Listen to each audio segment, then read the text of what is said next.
Welcome to the IMSAI channel, where I try to resurrect an old IMSAI 8080 computer. Okay, in case you thought I didn't have any cards left, I do. This one's pretty special. This is a front panel card. Very similar to the card inside the IMSAI. It's S100, and it has lots of switches and it has lots of LEDs. So obviously these are for address and data. They don't break them out separately, it looks like. It looks like it's just 16 LEDs, which is more reminiscent of the bus itself. The bus is 16-bit, and the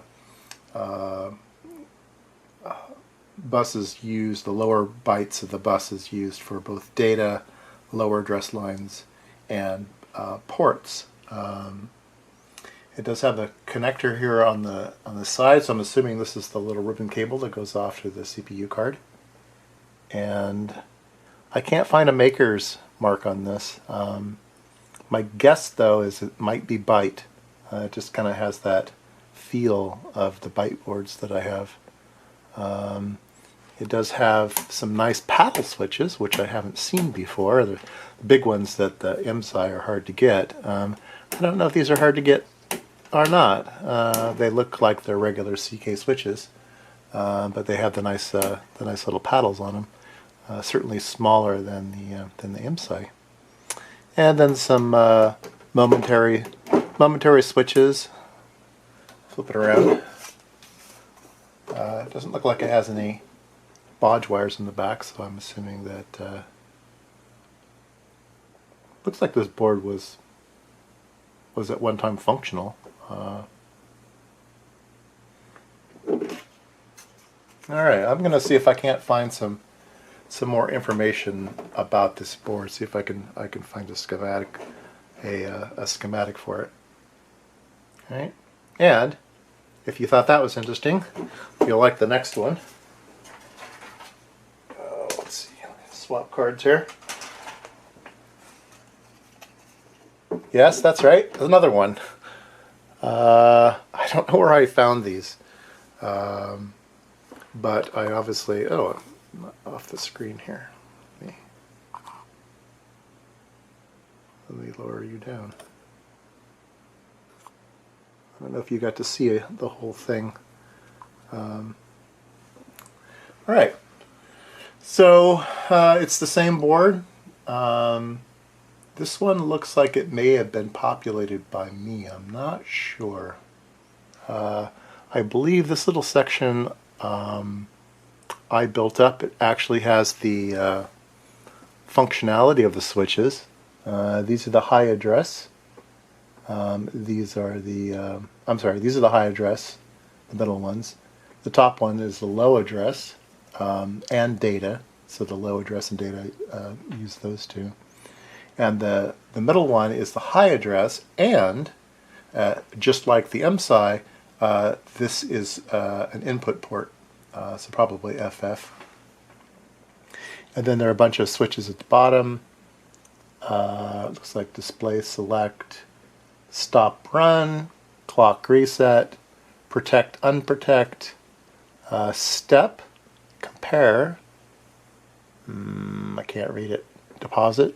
Oh, deposit next, and examine next, and then a power LED. So very, very, very interesting.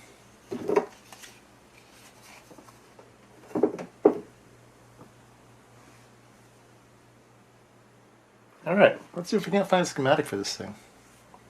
Well, I failed. I could not find a schematic. I can't find who built that card. I don't know if it was a prototype.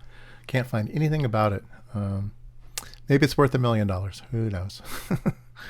Okay, but I did find a bunch of other front panels that I thought would be interesting to take a look at. Of course, it all started with the Altair, the front cover of Popular Electronics. This started it all. Everybody wanted one. Ooh, look at all those little switches and lights. Everybody wanted a front panel.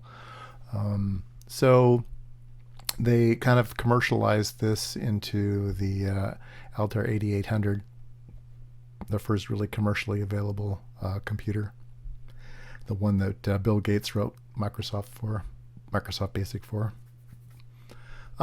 So I think it's a fully functional front panel. It looks very nice. I think everybody probably just wanted to copy this.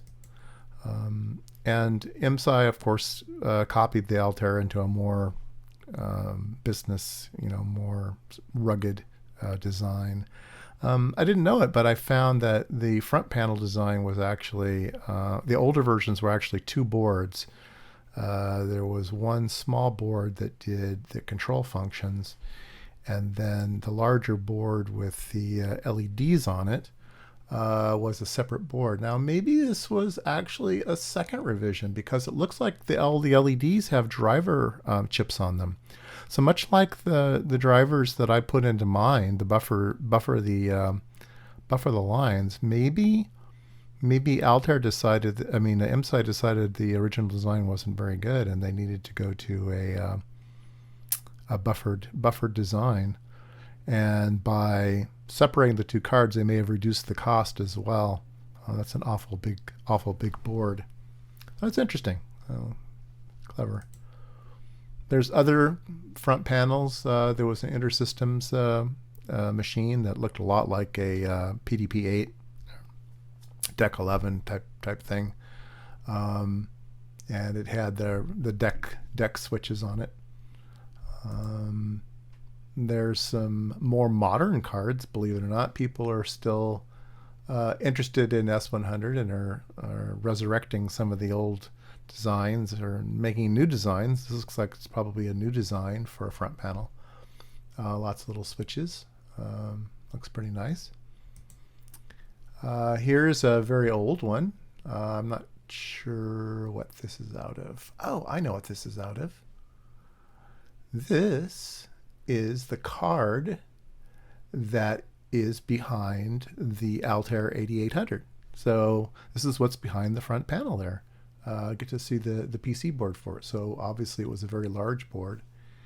And it looked like it wasn't S100. It looks like it actually, you can see connections on the right-hand side of this board. It wired in some other way. But yeah, that's the original MIPS board. Here's a more modern card. This was probably, 8085, Z80 vintage type stuff. I believe this was an entire computer. So I think it's got a Z80 and memory and a monitor BIOS and everything. I mean, everything is in this thing. So it has a monitor ROM running, so you can actually key in things instead of having to flip switches. Much easier to key in things. And it has hexadecimal displays. So much more modern design. Very nice. There's a fellow online, S100 Parts, I think. He's actually got a project that he's been running and sells boards and assemblies and stuff for S100 front panels. This is a picture of his card.